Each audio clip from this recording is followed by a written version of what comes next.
Welcome to Prime Life. We call it Retirement 2.0. Leave each episode with tips and new ideas to help you navigate retirement in our new age. It's your time. Make it count. This podcast is for educational purposes only. It is not intended as medical, investment, or financial advice. We do not sponsor or endorse any of the individuals, companies, products, or services featured on this podcast. Any statements or opinions expressed are of the individual who makes them. We hope you enjoy the episode. Hi, this is Mary Crean, and welcome to another episode of the Prime Life podcast. How's everyone doing today? I hope well. I have an exciting guest to introduce. Her name is Jenifer Ross. She's a certified aging in place specialist and a certified senior real estate specialist with advanced degrees in architectural preservation and gerontology. As an entrepreneur, Jenifer has owned numerous businesses, including the first co-working space, and she's been featured in Entrepreneur Magazine and won her most innovative new business in 914 Inc. magazine, with a 25-year track record of influencing positive change and thinking outside the box. Jenifer, welcome to Prime Life. Please tell our audience a little bit about yourself and kind of give us an overview on your journey and why you're doing what you're doing today. Well, thank you so much for having me. I'm pleased to be here and excited to be on your podcast. Basically, I arrived at this place in my life from, like any of us, having various jobs and wearing so many different hats, and then realizing what moves us and what we want our life's purpose to be around and about. And for me, it's come down to really helping empty nesters and seniors at a certain point in their life make better decisions about what serves them and how they can literally create their next best life. And I use the term third-ager. And third-ager is, somebody who's not quite ready to tuck themselves in, has still a ton of life left in them, and is ready for their next adventure, but they might be held down by a larger home and, living in a place that no longer suits them. And so my business, Third Age Home, helps people downsize, find their next best space, and then helps them make changes to that home to make it more safe and suitable as they age. Can you tell us a little bit more about what you mean by upsizing your life? That's the first I've heard of that. I love it. It sounds really great, but I'm not sure what it really means. So when people downsize, it can be extremely overwhelming, as you can imagine. And there's so many moving pieces. This part of our life is probably has the most transitions in it. And I think sometimes people get kind of stuck in a rut, and we start to, live day by day doing the same things that we've always done. And when you downsize your home, sometimes that opens up other doors and avenues and opportunities to really upsize your life and get back to some of the things that you've enjoyed when you were younger or before you had children. Like myself, my kids are out of college. They're living on their own for the most part. And, now I've got parents that are having some other issues, but it's time. I think it's time you think of it as a time for yourself to reinvent yourself or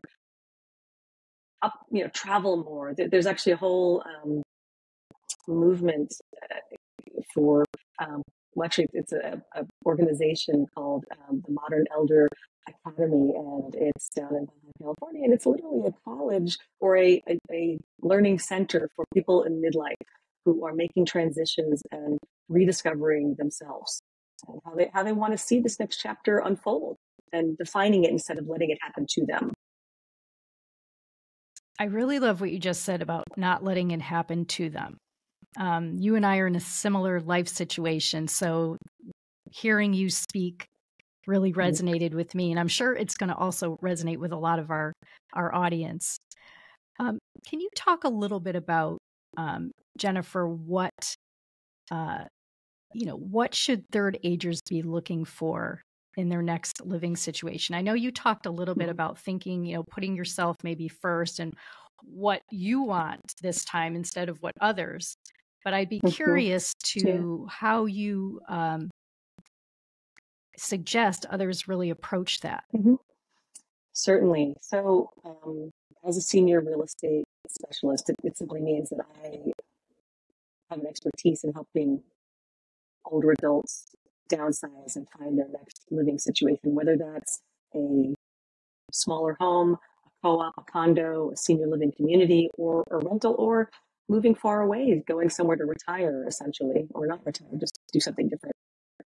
So when I help people make these decisions, it really comes down to what they feel is most important to them at that time. Sometimes people want to be closer to their children, so they're going to move maybe further away out to California or Nevada, wherever their kids might be, to be closer to them. They also might be moving to, a city so that they can get out of the suburbs and go back to places where the hospitals are nearby, the theater is nearby, the museums are nearby, you can hail a taxi. So it really comes down to what does that mean for you? What do you want to, what does your life look like in this next best third age? And in terms of the actual physical setting, I really encourage people to look for environments that are on a single level. That's one biggie. Stairs can be fine when you move into that place, but come a certain point in your life, people's knees are giving out, their balance is compromised. So I really encourage people, post 65 or so, to really start thinking about living on one level. That also means that there's a floor plan when you're looking for your next living situation. That means that thresholds are nominal, doorways are larger. You always, there's so many times that I show somebody a home and you couldn't get a walker, much less a wheelchair, one day, if that's your situation, through a bathroom door. They are 28 inches, and nobody was really thinking when these homes or apartments were made 50 years ago that people would be living into their 70s, 80s, and 90s. We are in a whole different ballgame in terms of what's remaining after we retire or slow down or make a shift. So these homes weren't really designed. And one of the things that I have studied in my past is universal design. And that's really the idea that spaces should be designed for all people of all ages and all abilities. And it's really not the case. They're typically designed for the 6-foot able-bodied male. And that's stemming from years and years of those people designing spaces. And so I try to help people understand what's going to be easily adaptable and, what your basic thing should be just getting started. So you're not walking into a place that the bathroom's on the second level and there's nothing on the first floor for you. So it sounds like a few of the things you mentioned may be in the category of the must-haves. Could you expand upon that a little bit? Because I'm not sure if you included all of those, or if you could share that with our audience. And then, of course, I would love to hear, so I have a two-part question, would love to hear about any products that you love and you think all third age homes must have. And we'll get that answer after a brief word from our commercial sponsors.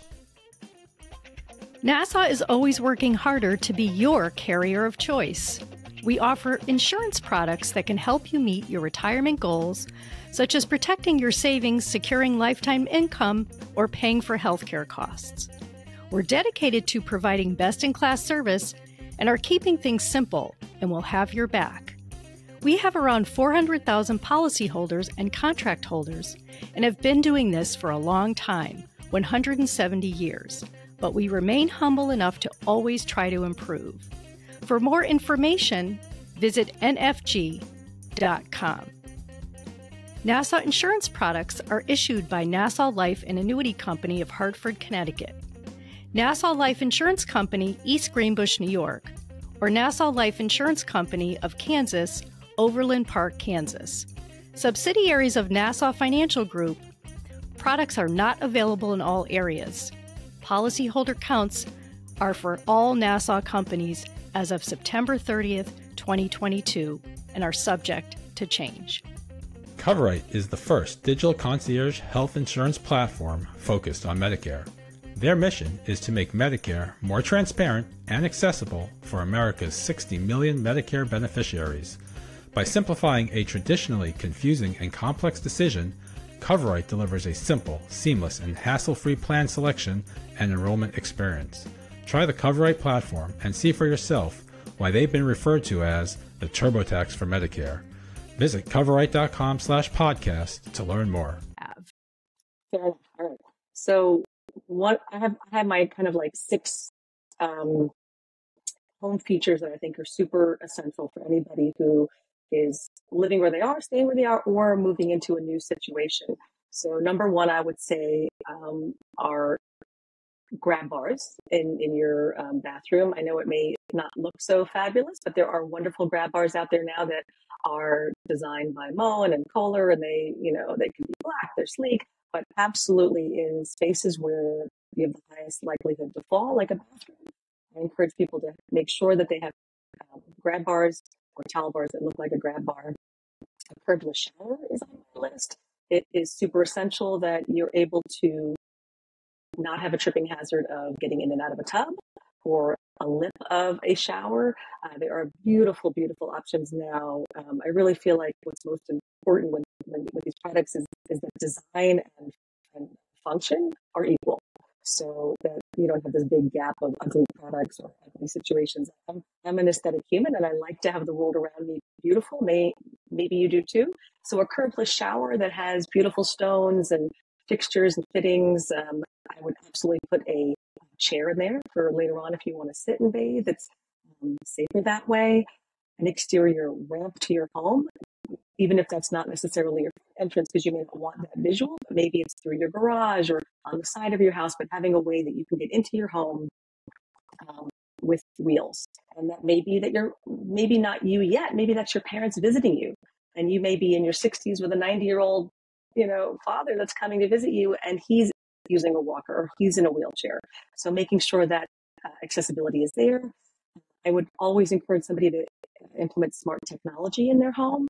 Of course, we all have, Nests and voice activated elements now, lighting, timers. Not only is that great for someone just to call out a command, but it also has the ability of saving us money by creating, knowing when the house is too warm or you're on vacation. It can adjust. You can do it from your phone. So that's another one that I highly recommend.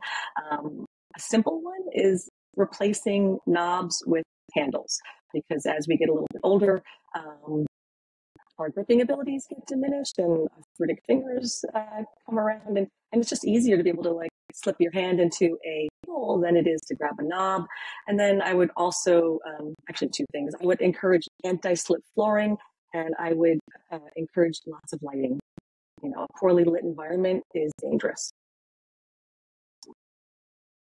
So those are all the things that sound like must-haves, and also things that, but is there anything that you haven't mentioned that I know you said earlier, and I'm definitely in the camp that you are in terms of wanting things to be aesthetically beautiful, that you think that maybe the average person wouldn't quite think of, for those, again, of us who, maybe want to put aesthetics first? That would be, stimulating to all of our senses, but maybe haven't thought about it. That would be pleasing. If you could mention 1 or 2 items, that would be great. Well, sure. I mean, the few that I had in mind are a little bit less about the aesthetics, even though I love that, and more about safety, because, there's not much you can do from a hospital bed. So, my, one of the things when I was preparing for this was thinking about these questions, and it seems simple, but having a Apple Watch has really become a must-have for anybody living alone. And it could even be people who are not living alone, but are alone quite a bit. Our neighbor, when we first moved into the house that I'm in now, she lives alone, and she had her iPhone up in the kitchen. She went down to her basement to do the laundry on a Friday, and she slipped and fell. She laid at the bottom of the stairs for the entire weekend with a broken femur bone, like crazy, crazy catastrophe, and no way to let anybody know she was down there until her cleaning lady came on Monday and found her. So having an iPhone on your hand is a very simple way for the rest of the world to be contacted, alerted. It's just a must-have. I feel like my mother just got one and makes me feel much safer. She lives alone in New York City. She's 84, able-bodied, still runs her own business full-time. But this is important. I know where she is also whenever. Another one that I think is fairly interesting is a product called Fire Avert, which plugs into your stove. And when your smoke alarm goes off, it automatically triggers the stove to be turned off. And that's really great also for people who might be living alone, who are beginning to have signs of dementia or just not remembering things. And if your battery has died and you haven't noticed. So again, safety first a lot of the times, even though I am an aesthetic devotee. I really do believe that making sure you're safe in your home is a priority. I would agree with you. And I love what you just said about the smoke detector turning off the stove. We've had a few guests on. As a matter of fact, I think one of them, we haven't launched the episode yet, and they have a product and they talked about that with sensors. And so I think that's obviously so paramount. So, you were saying your neighbor lives alone, but, nowadays we keep hearing about, individuals cohabitating or co-housing, I think is the phrase that you use. Can you talk a little bit about what that trend may look like and, any recommendations you have and kind of what that looks like for those who may be thinking, I want to age in place, but I don't want to age alone. Right. So there are numerous trends throughout our country and Europe, of course, where seniors are starting to live together. And there's actually an interesting website out there. And it doesn't even have to be seniors living with seniors. It could be seniors living with younger people,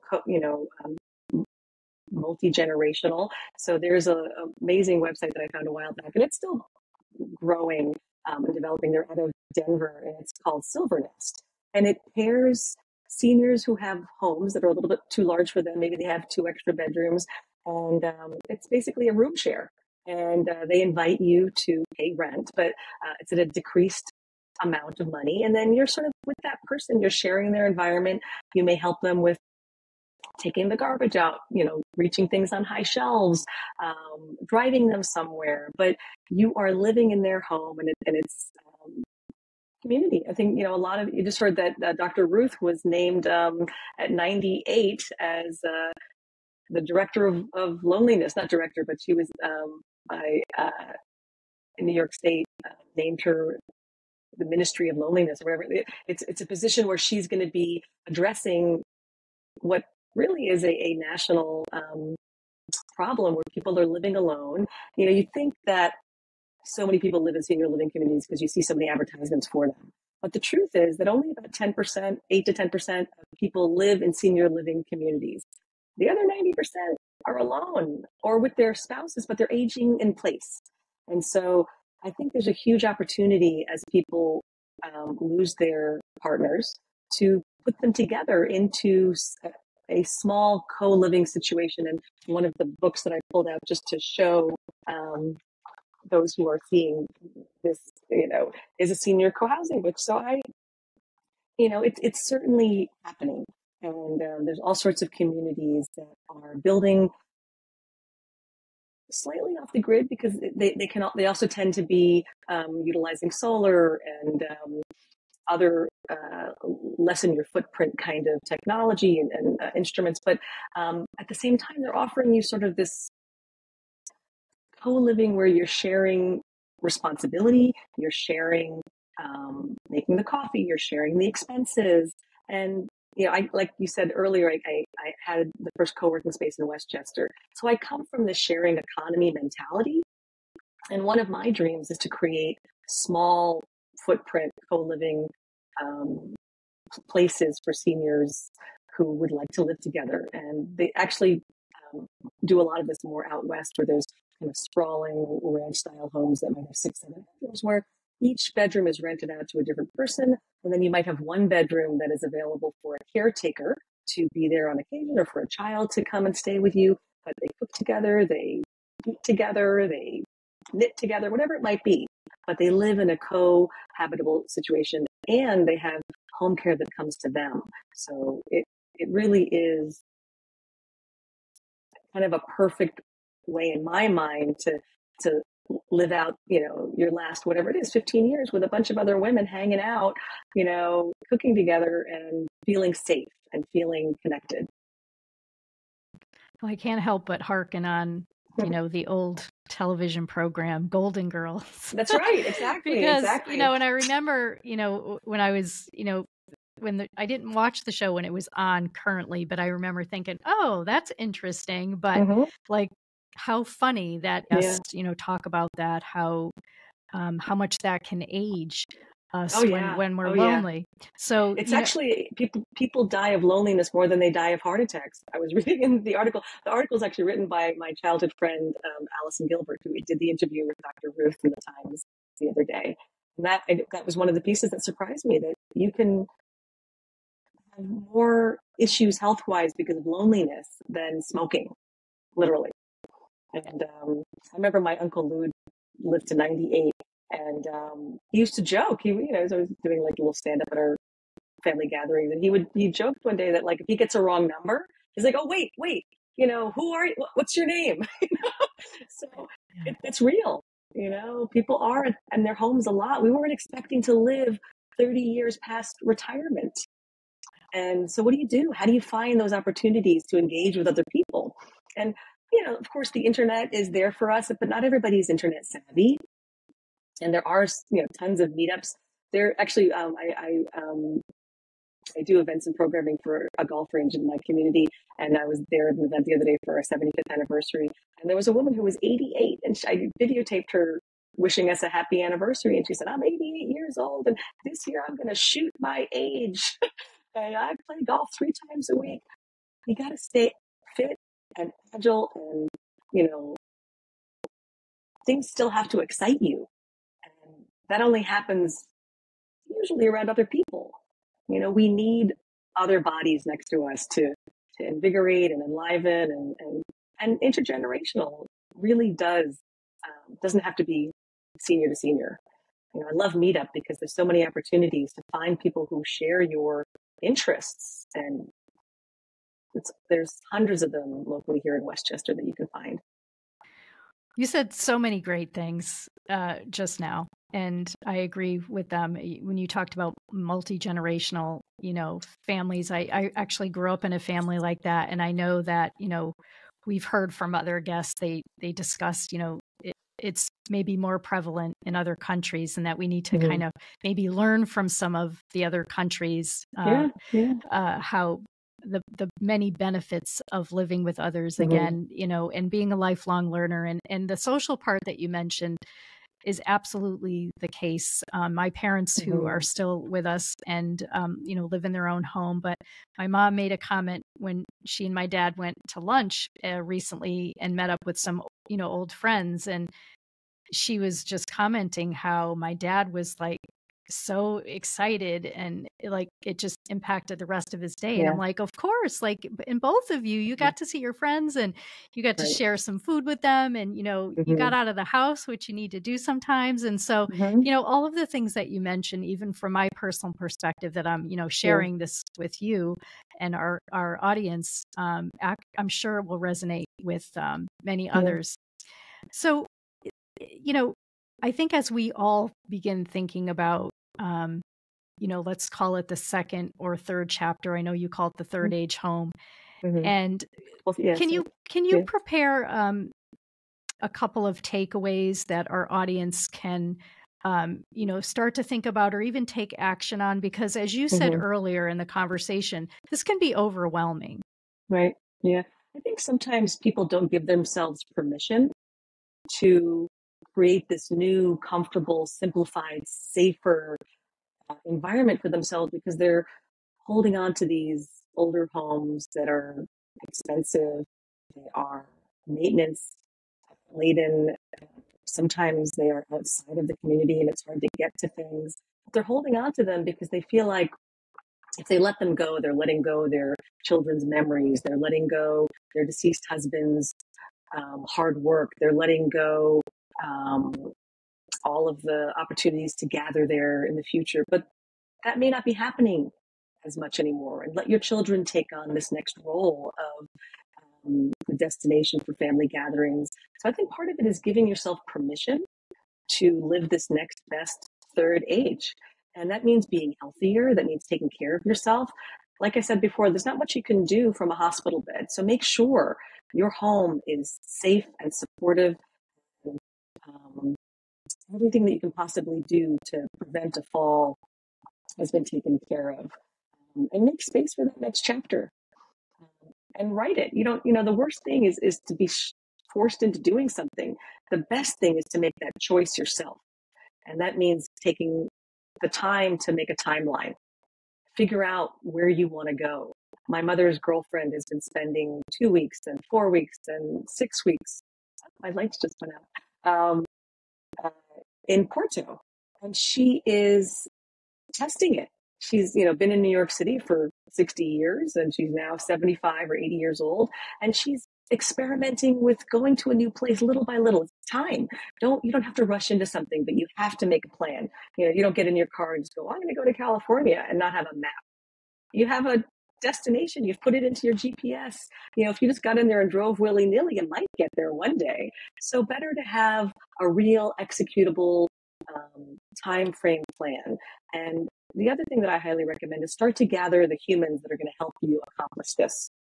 That means finding someone who's going to help you, like a moves management company. Someone's going to come in and identify the things that you can get rid of, the things you can give away, the things that you are just literally have to toss, and that's okay. Finding people who are going to digitize your pictures so that you don't have to bring it all with you or donate it. There's always people out there that need the things you don't want. Someone's starting a home, and that's actually such a mitzvah to be able to give, your living room set to a couple that just got married or whatever it is. So I feel like being able to make that plan and identify the people who are going to help you and involve your adult children. Find out if there's things that they want or don't, have them come and have it be an experience of addressing those things and deciding.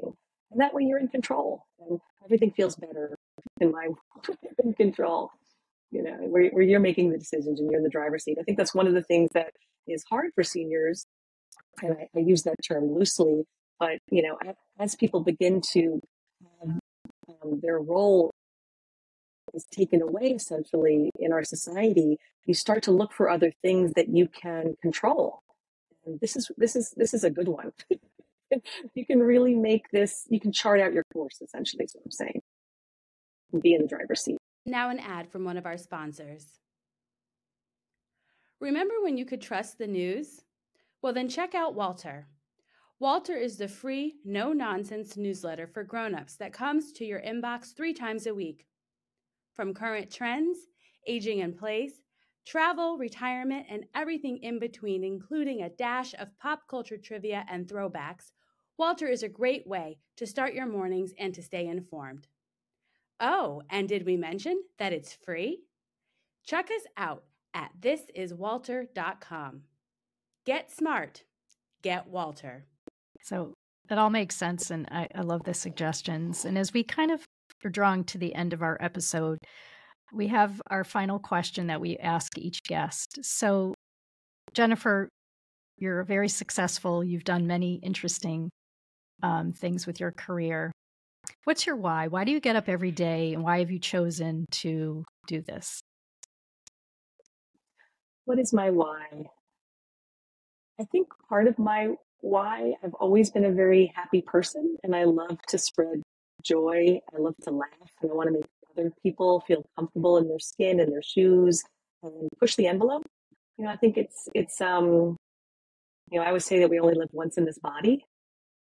And, that's a nod to the ever learning process, and we're always growing, and every day is an opportunity to learn, whether it's something that was awful that happened to you or something that great happened to you. It's an opportunity to take that experience and implement it and apply it to other parts of your life, and ask that why every day. Why is this happening? Not to me, but for me. Well, I really love that. To me, not for me. Or I love that. I think that's right. That not to be, I think victimhood is a downward spiral. We want to empower ourselves and those around us, and you can't do that as a victim. You can only do that as the star of your show. Not everybody wants to be the star. I don't love cameras and podiums, but you have to embrace it when you're an entrepreneur. And you're not going to get your message out being in your basement. Well, you can with internet, a computer, but you got to get out there and interact with people and spread some level of joy and optimism every day, because it's hard sometimes with the state of the world, and we all know that it's hard to turn on the television or the news and not just feel like there's nothing I can do to help or fix this. But I love being able to affect change in my zip code. I love being able to walk out my door and know that I can help people in my own micro community, and that feels really good. And I'll take it. Well, I don't doubt, Jenifer, that you're making the world a better place where you live and probably far beyond that.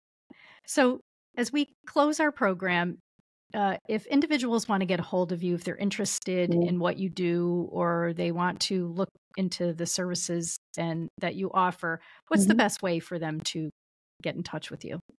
Sure. So they can go to my website, which is Third-Age Home, spelled out ThirdAgehome.com. And my phone is always on. Anyone is always welcome to call me or text me. I'm always available to meet a new person, and welcome the opportunity to work with people who are looking to downsize, looking to age in place, or just feel like talking about the next best third age. Thank you, Jenifer. It was great to have you. I love your positive spirit. We need more of that in our world, especially as you indicated earlier. So thank you so much for joining us today. For those of you who are listening to our podcast, feel free to follow us, to like us, to give us feedback. And we look forward to seeing and speaking to everyone next time on the Prime Life podcast. Have a great day.